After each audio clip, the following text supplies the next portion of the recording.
warahmatullahi wabarakatuh. Waalaikumsalam warahmatullahi wabarakatuh. Selamat siang anak-anak. Ya. Kita berjumpa kembali, tapi ini dalam kegiatan yang bersifat kurikuler gitu ya. Bukan pembelajaran intrakurikuler IPA seperti biasanya, tapi ini lebih ke kurikuler, yaitu Sekolah Arek Surabaya. Jadi ini program baru dari pemerintah Kota Surabaya, di mana ini salah satu tujuannya adalah untuk mengeksplor potensi atau bakat murid atau siswa melalui kegiatan-kegiatan yang diadakan oleh sekolah. Jadi harusnya sekolah memfasilitasi bakat atau minat murid supaya bisa berkembang seperti itu. Nah, ini dalam hal ini yang saya sajikan adalah tentang lingkungan hidup, kegiatan tentang lingkungan hidup, terutama tentang taman kelas dengan vertikultur. Ya. Jadi nanti ada beberapa kegiatan yang akan kalian lakukan, baik secara individu maupun secara kelompok, gitu. Nah, kompetensi dasar yang menjadi landasan kegiatan ini adalah, ini saya ambilkan dari kompetensi dasarnya IPA, ya. Jadi menganalisis penerapan teknologi pada sistem reproduksi tumbuhan dan hewan. Kemudian menyajikan karya hasil perkembangbiakan pada tumbuhan. Ini kemarin kan sudah kalian lalui ya.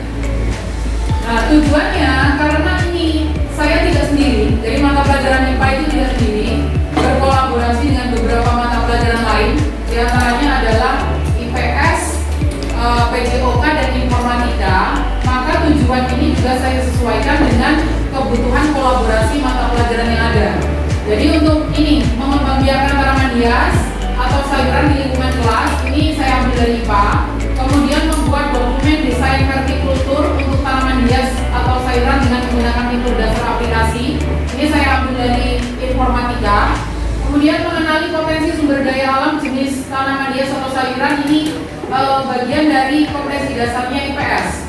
Sedangkan memahami manfaat tanaman hias atau sayuran serta pengaruhnya terhadap kesehatan, ini saya ambilkan dari PJOK.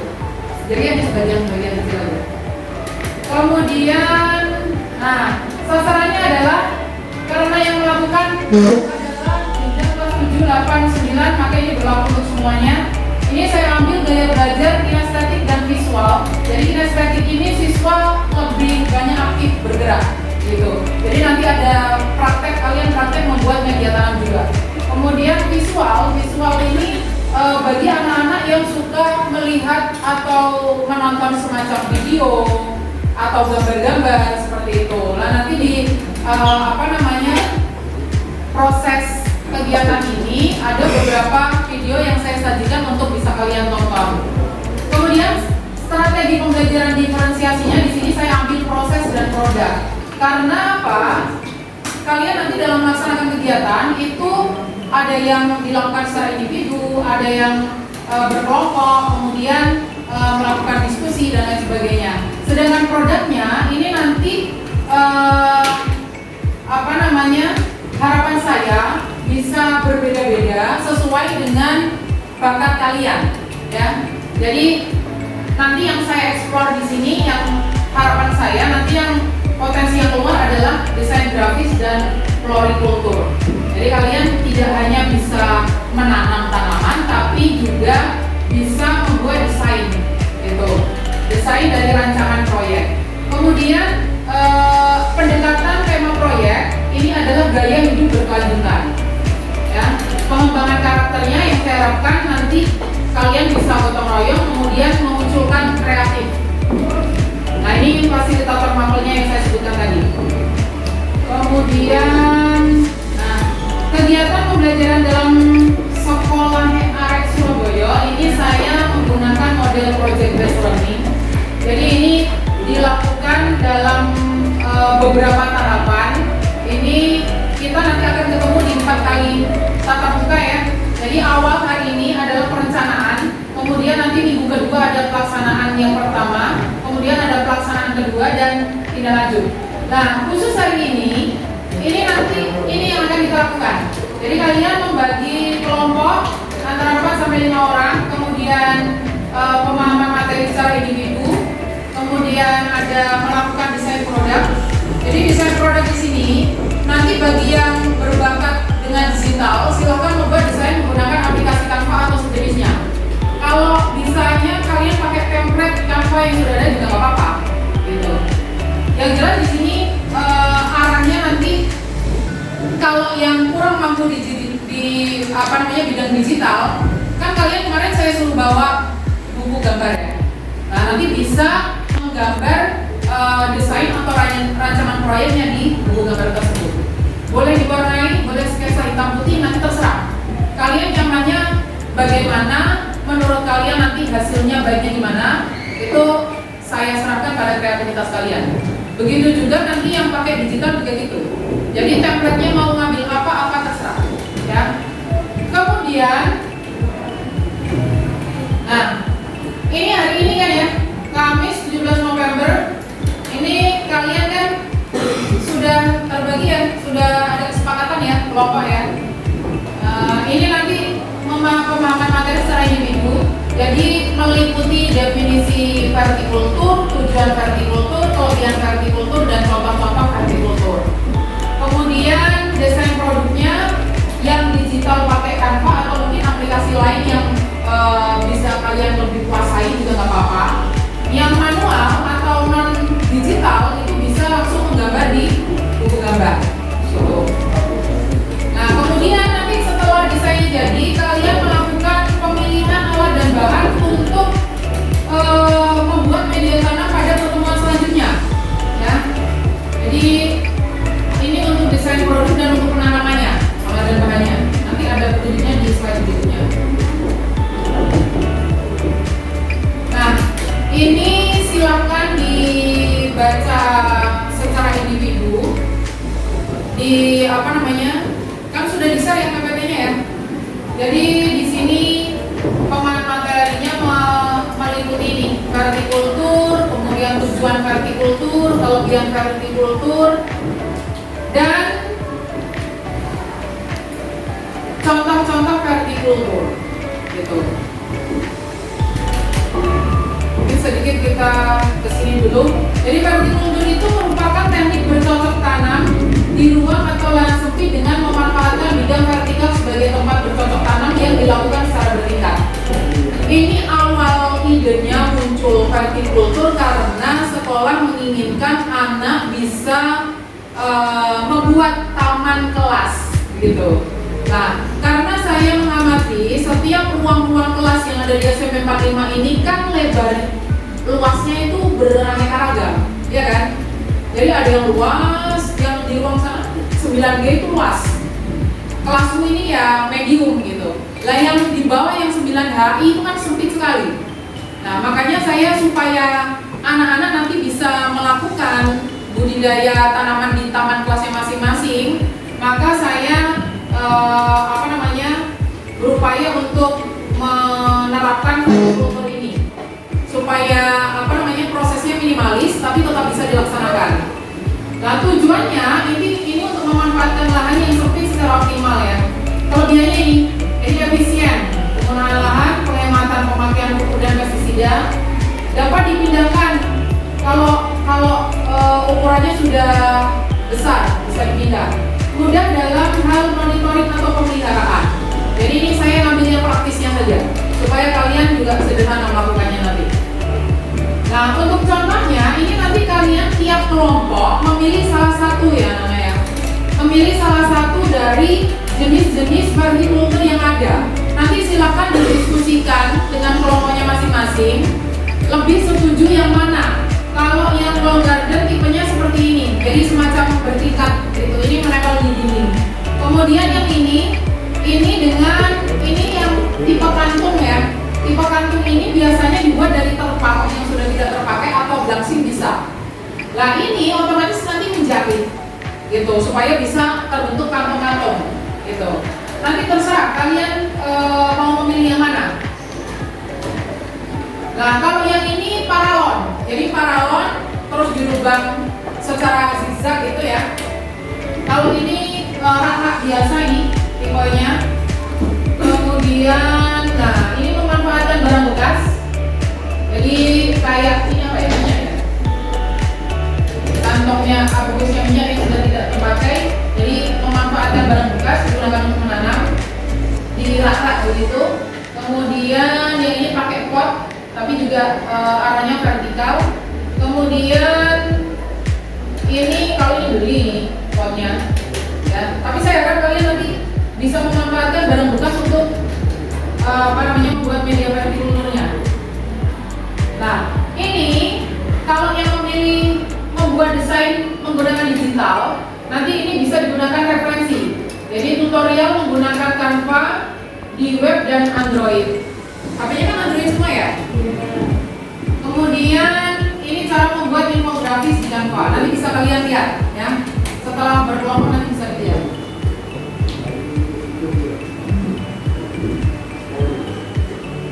Nah, kalau yang memilih manual, yang tidak suka digital ya, atau belum begitu menguasai, bisa langsung menggambar di buku gambar. Jadi ini langsung buat aja sketsa di buku gambar yang kalian bawa. Nah, ini ada tipsnya juga, nanti bisa kalian baca. Jadi menggunakan buku gambar untuk menggambar desain ini, media tanam vertikultur. Kalau yang suka diwarnai, silakan diwarnai. Nanti kalau yang suka hitam putih hanya sketsa, ya silakan hitam putih. Jadi nanti ada penilaian tersendiri. Nah, untuk pemilihan alat bahan ini sesuai dengan yang sudah kalian pilih. Kalau misalnya kalian memilih media tanamnya berupa kantung ya, seperti tadi vertikultur tipe kantung misalnya, otomatis bahan yang kalian butuhkan apa? Glassing boleh, terpal yang sudah tidak terpakai boleh, terus apa lagi? Kalau nggak punya mesin jahit berarti apa? Pakai jarum benang gitu kan? Ya. Atau mungkin tambahan supaya lebih rekat kuat, mungkin nanti bisa ditambah lem ya. Jadi sesuai kreasi kalian masing-masing. Dan itu dibuat minggu depan. Jadi sekarang kalian sudah diskusi menentukan media tanam jenis mana yang kalian pilih. Kemudian alat bahannya kalian rencanakan dulu. Minggu depan baru membuat media tanamnya. Minggu depannya lagi baru menanam. Media tanamnya sudah jadi. Minggu depannya lagi seminggu itu kamu perawatan. Nah, nanti ada 2 penilaian. Yang pertama penilaian desainnya itu, yang kedua penilaian produknya. Jadi tanaman yang kamu tanam nanti berhasil tumbuh nggak, gitu. Tumbuhnya subur nggak, gitu ya. Jadi satu kelompok nanti cukup buat satu aja. Misalnya kantung gitu ya, buat satu set kantung misalnya kantungnya ada berapa, 4 atau 6 gitu aja. Jadi buatnya satu set aja. Kalau yang tipe-tipe botol ini ada lagi. Nah ya. Nah, ini juga menarik ini. Ini dari botol aqua bekas. Jadi atas bawah terpakai, dipotong jadi 2, yang bawah digantung dengan yang atas, terus ini diselipkan ada paralon kecil gitu, terus digantungan di dinding. Gitu. Ini juga asik nih. Nanti terserah. Kalau kalian tertarik dengan ini, nanti bisa buka videonya yang ini. Ya. Saya kira mungkin itu penjelasan dari saya. Ada yang ditanyakan? Gak ada, jelas semua. Nah, setelah ini kalau sudah jelas bisa langsung berkumpul dengan kelompoknya masing-masing. Nanti pemahaman materinya bisa dilakukan secara mandiri atau individu. Setelah memahami nanti bisa saling berdiskusi, memberikan ide, gitu ya.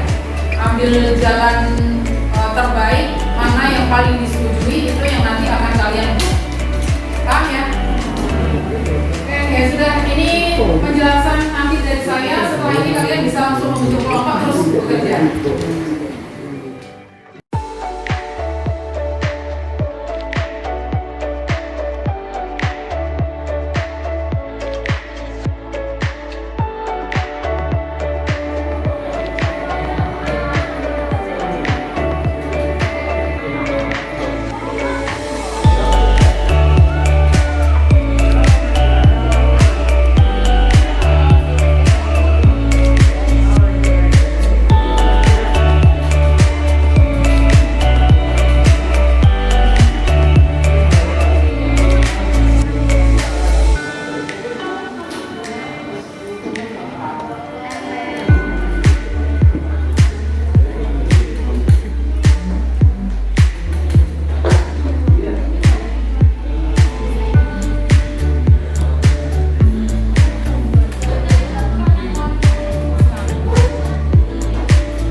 membutuhkan waktu berapa lama? 2 minggu ya, 2 minggu sudah tumbuh tunas. Ini harusnya kan ada 2 pot ya, 2 pot 2 perlakuan. Yang satunya mana? Dari bawah, kenapa? Lupa, kondisinya gimana? Mati. Kamu mungkin bisa sedikit menjelaskan ini di LKPD, kan saya beri contoh cara kerja dengan apa? Membedakan perlakuan, yang satu tidak ditutup gelas plastik, yang satunya ditutup. Nah, kalau kamu melakukan percobaannya bagaimana? Yang satu dikasih pupuk, yang satu air bawang. Potongan ketela pohonnya direndam air bawang terlebih dahulu. Terus hasilnya bagaimana? Yang direndam air bawang tumbuh, yang dikasih pupuk mati. Yang direndam air bawang tumbuh, yang dikasih pupuk mati. Berarti kalian sudah menentukan variabel percobaan berbeda dari yang ada di LKPD ya. Ini suatu inovasi atau kreativitas yang kalian gunakan untuk menumbuhkan stek, gitu ya, stek dari batang. Gitu. Kita dan teman-teman ya, yang disetek tanaman apa? Mawar. Mawar. Butuh waktu berapa hari? Hampir 1 bulan. Hampir 1 bulan baru tumbuh tunas. Oh, hampir 1 bulan sudah tumbuh seperti ini. Kalau untuk tumbuh tunasnya berarti ini ya, tanggal 25 September ya, tanggal 5 sampai 25 berarti butuh waktu 20 hari. Ya. Bagaimana caramu mensetek? Apakah sama dengan LKPD ini? Ya, sama ya. Bisa dijelaskan salah satu?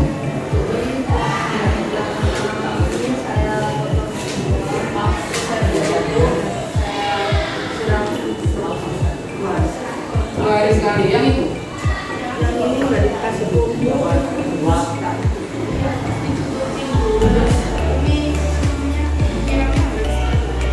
Oh, variabel bebasnya berarti 2 yang berbeda ya. Satunya dikasih pupuk, satunya enggak. Satunya ditutup, satunya enggak. Katanya apa?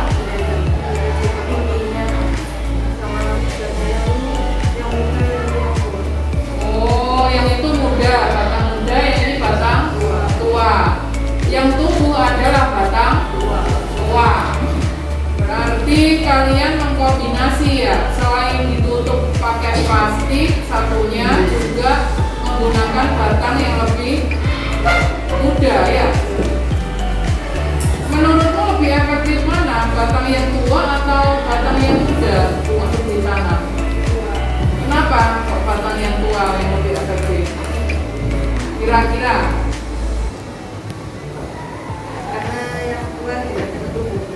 Nggak bisa cepat tumbuh lah ya. Cepat tumbuhnya itu kenapa? Karena apa? Ya, disiram terus. Lagi. Habis tumbuh terus ditanam lagi. Kalau batang yang tua itu jaringan pengatupnya itu lebih siap. Ya, jadi silang keluarnya itu lebih siap daripada batang yang muda. Terus jaringan meristemnya untuk pertumbuhan pembedahan itu juga lebih siap. Makanya yang tua itu bisa tumbuh dengan baik, yang